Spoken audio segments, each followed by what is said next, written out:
اس حیولے نے ہاتھ لاش کی آنکھوں پر لگایا اور ایک فلک شگاف چیخ مار کر غائب ہو گیا۔ اسی طرح جن جن مردوں کے عضو کاٹ کر ڈاکٹر پرویز نے لاش کے ساتھ لگائے تھے ان کے حیولے باری باری چھت پر نمودار ہوئے اور لاش کے گرد ایک چکر لگا کر غائب ہو گئے، لیکن جس کا دماغ لاش کی کھوپڑی میں لگایا گیا تھا اس کا مالک ابھی تک نہیں آیا تھا۔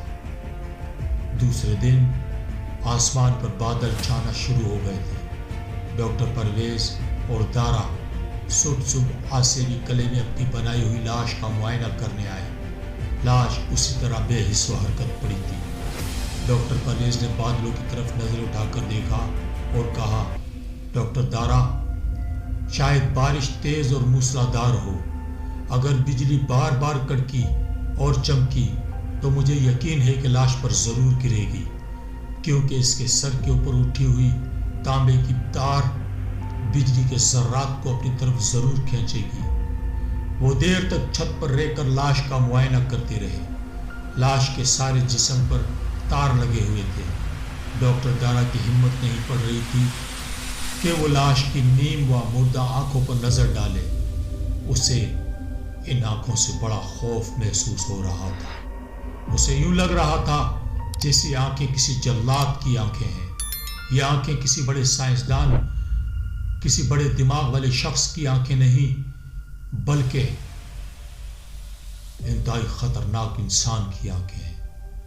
ڈاکٹر پرویز کہنے لگا، اگر طوفان بڑھ گیا تو ہم رات کو بھی آسیری قلعے کا چکر لگانے آئیں گے۔ ممکن ہے لاش پر بجلی گرے اور یہ زندہ ہو جائے۔ ڈاکٹر دارا کو ابھی تک یقین نہیں آ رہا تھا کہ لاش آسمانی بجلی کے گرنے سے زندہ ہو جائے گی، لیکن وہ اپنے شک کا ڈاکٹر پرویز کے سامنے اظہار نہیں کر رہا تھا۔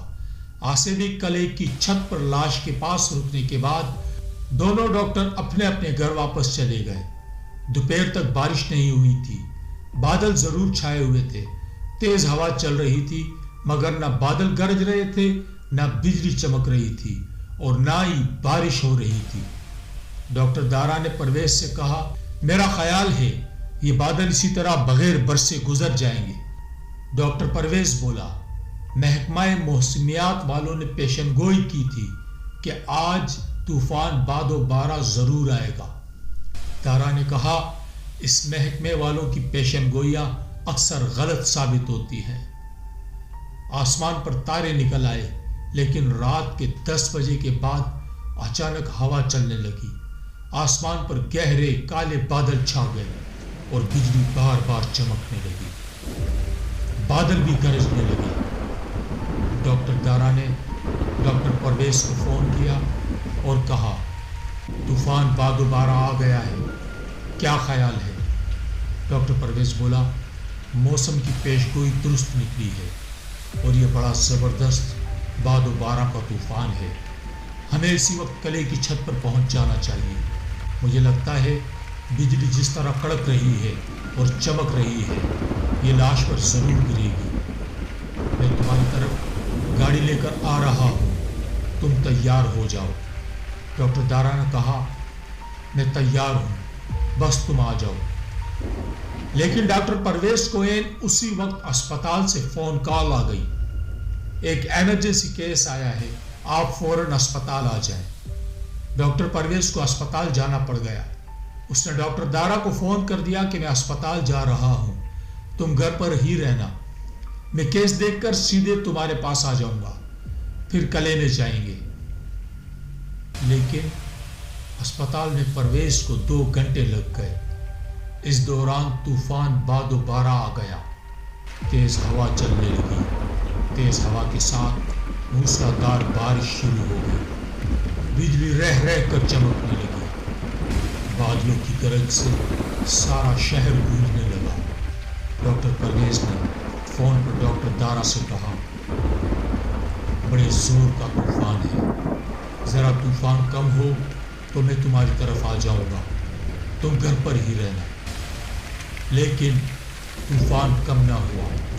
بجلی اسی طرح کڑک کڑک کر چمکتی جیسے کہیں قریب ہی گر رہی ہو۔ یہ طوفان 2 گھنٹے تک جاری رہا۔ اس کے بعد طوفان تھم گیا، بارش بھی رک گئی اور بجلی بھی چمکنا بند ہو گئی۔ اس وقت رات کا 1 بج رہا تھا۔ ڈاکٹر دارا نے پرویز کو اسپتال میں فون کیا اور کہا، میرا خیال ہے ہم قلعے پر جانا صبح تک ملتوی کر دیتے ہیں۔ بڑا زبردست طوفان تھا، سڑکوں پر کئی درخت اکھڑ کر گر پڑے ہوں گے، راستے بند ہو گئے ہوں گے۔ ڈاکٹر پرویز نے کہا، نہیں، ہمیں اسی وقت قلعے پر پہنچنا چاہیے۔ مجھے یقین ہے کہ بجلی لاش پر ضرور گری ہوگی اور لاش زندہ ہو گئی ہوگی۔ میں تمہاری طرف آ رہا ہوں۔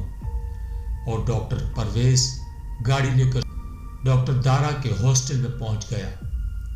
سڑکوں پر جگہ جگہ درخت گرے ہوئے تھے، پانی بھی کھڑا تھا، مگر ڈاکٹر پرویز کسی نہ کسی طرح ڈاکٹر دارا کے ہاسٹل پہنچ گیا۔ ڈاکٹر دارا نے کہا، دوست، اس وقت قلعے کی طرف جانا مناسب نہیں۔ رات کافی گزر گئی ہے اور سارے راستے درختوں نے بلاک کر دیے ہوں گے، پانی بھی سڑکوں پر کھڑا ہوگا۔ لیکن ڈاکٹر پرویز نہ مانا، کہنے لگا، مجھے یقین ہے لاش زندہ ہو گئی ہوگی۔ میں اپنے تجربے کی کامیابی دیکھنا چاہتا ہوں، بس تم میرے ساتھ آ جاؤ، ہم کسی دوسری طرف سے ہو کر قلعے تک پہنچ جائیں گے۔ ڈاکٹر دارا انکار نہ کر سکا اور وہ گاڑی میں سوار ہو کر قلعے کی طرف روانہ ہو گئے۔ اس وقت تک بارش تھم چکی تھی، آسمان پر سے بادل غائب ہو گئے تھے، مگر سرد ہوا چل رہی تھی اور سردی بہت زیادہ پڑ رہی تھی۔ دونوں ڈاکٹر دوست گاڑی میں بیٹھ کر آسیبی قلعے کی طرف چلے تو سڑکوں پر پانی کھڑا تھا اور کئی جگہوں پر درخت گرے ہوئے تھے۔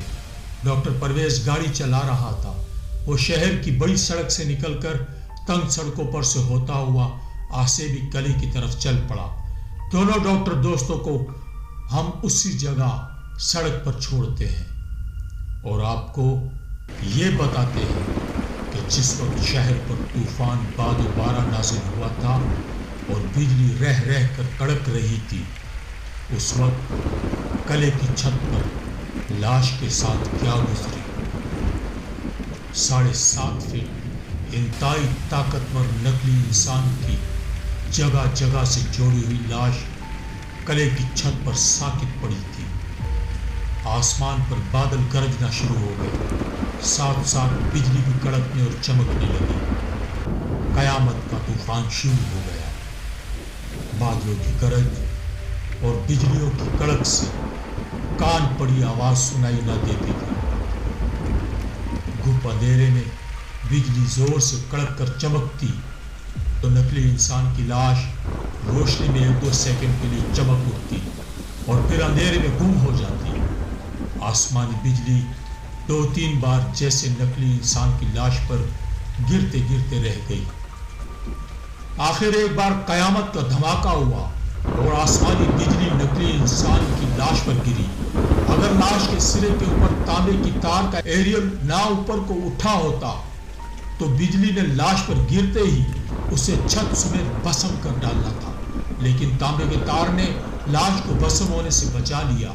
آسمانی بجلی جیسے ہی لاش پر گری، اسے تانبے کے تار میں سے گزر جانے کو راستہ مل گیا۔ چنانچہ کروڑ وولٹ طاقت کی آسمانی بجلی لاش کے اوپر گرتے ہی تانبے کی تار میں سے گزر کر لاش کے جسم کے گرد لپٹی ہوئی تانبے کی تار میں سے آنن فانن نکل کر چھت کے اندر غائب ہو گئی۔ اتنے زیادہ وولٹیج کے ساتھ بجلی لاش کے جسم میں سے 1 سیکنڈ کے 1000ویں حصے میں سے گزری تو لاش کو ایک جھٹکا لگا اور لاش کی آنکھیں جو نیم وا تھی پوری کھل گئی اور لاش کے جسم میں حرکت پیدا ہوئی۔ لاش کے اندر قیامت کی توانائی آ گئی تھی اور لاش زندہ ہو گئی تھی، مگر وہ پوری طرح زندہ نہیں ہوئی تھی، آدھی زندہ ہوئی تھی۔ وہ اس طرح کہ وہ دیکھ سکتی تھی مگر بول نہیں سکتی تھی۔ لاش کے حلق سے آہستہ آہستہ غرانے کی آواز نکلنے لگی۔ لاش نے اپنے بازو کو ذرا سی جنبش دی تو اس کے بازو کے ساتھ بندھی ہوئی لوہے کی موٹی زنجیر طاق سے ٹوٹ گئی لاش کے بازو کو جس چمڑے کے پٹے کے ساتھ اسٹریچر کے ساتھ باندھا ہوا تھا وہ پٹا بھی ٹوٹ گیا۔ لاش نے اسی طرح دوسرے بازو کو جنبش دی، دوسرے بازو کا پٹا اور آہنی زنجیر بھی ٹوٹ گئی۔ پھر لاش نے ایک ٹانگ کو جنبش دی اور اس کی ٹانگ کی زنجیر بھی تڑاک سے ٹوٹ گئی۔ اسی طرح لاش نے دوسری ٹانگ کو جنبش دی اور دوسری ٹانگ کی زنجیر بھی ٹوٹ گئی۔ آپریشن کے بعد ڈاکٹر پرویز اور ڈاکٹر دارا نے لاش کے جسم کے گرد کپڑے کی پرانی پٹیاں لپیٹی تھی، کیونکہ لاش کے سائز کے ان کے پاس کپڑے نہیں تھے۔ صرف لاش کے ہاتھ پاؤں، گردن اور سر پٹیوں کے بغیر تھے۔ لاش اسٹریچر پر اٹھ کر بیٹھ گئی۔ لاش کے حلق سے غرانے کی ہلکی ہلکی آوازیں نکل رہی تھی۔ لاش بالکل سامنے دیکھ رہی تھی۔ اس کی گردن اکڑی ہوئی تھی۔ گردن آسانی سے دائیں بائیں نہیں ہل سکتی تھی، اس لیے زندہ لاش والے نقلی انسان کو گردن ہلانے کے لیے پورے جسم کو دوسری طرف چلانا پڑتا تھا۔ لاش اسٹریچر پر سے نیچے اتر آئی۔ لاش نے اپنے آپ کو ذرا سا سر جھکا کر غور سے دیکھا اور پھر برمانس کی طرح اپنے سینے پر زور زور سے 2-3 ہاتھ مارے اور آسمان کی طرف منہ کر کے غرانے لگی۔ یہاں سے ہم اس نقلی انسان کی زندہ لاش کو زندہ مردہ نہیں، زندہ لاش نہیں بلکہ مردہ انسان کہہ کر پکاریں گے۔ مردہ انسان نے گردن دائیں طرف گھمانی چاہی مگر وہ ایسا نہ کر سکا۔ اسے گردن دائیں طرف گھمانے کے لیے اپنے پورے جسم کو دائیں طرف گھمانا پڑا۔ لاش چھت پر اس طرح کبھی دائیں اور کبھی بائیں طرف جھکتی چلنے لگی جیسے کوئی ڈولتے ہوئے سمندری جہاز کے عرشے پہ چلتا ہے یا جیسے کوئی خواب کی دنیا میں چلتا ہے۔ لاش کو سامنے زینہ نظر آیا۔ وہ زینے کے پاس جا کر 1 سیکنڈ کے لیے رکی اور پھر زینہ اترنے لگی۔ قلعے کی دوسری منزل کا زینہ اترنے کے بعد لاش قلعے کے شکستہ دروازے کی طرف بڑھی۔ اچانک ایک طرف سے کالے رنگ کی بلی سامنے آ گئی۔ بلی نے ایک مردہ انسان کو چلتے ہوئے دیکھا تو خوف سے بلی کے بال کھڑے ہو گئے۔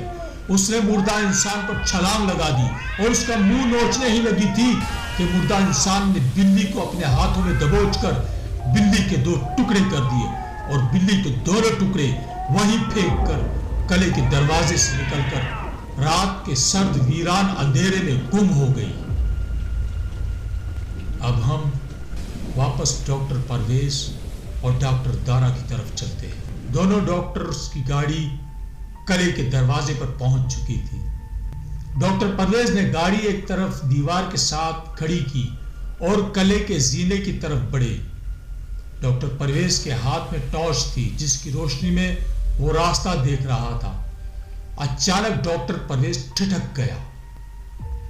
اس کی ٹارچ کی روشنی زمین پر ایک جگہ پڑتے ہوئے رک گئی تھی۔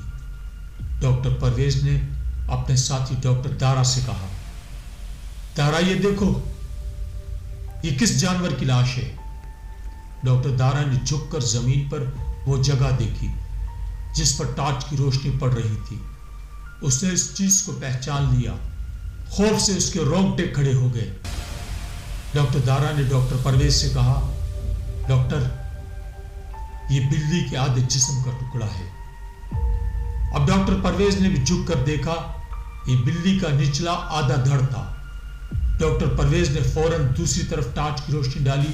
اسے دوسری طرف 3-4 قدموں کے فاصلے پر بلی کا اوپر والا حصہ بھی مل گیا۔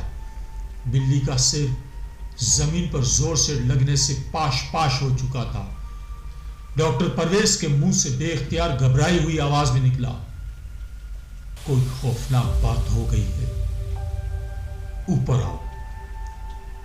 دونوں دوڑ کر زینہ چڑھ کر قلعے کی چھت پر آئے اور ڈاکٹر پرویز نے اسٹریچر پر روشنی ڈالی تو اسٹریچر خالی پڑا تھا۔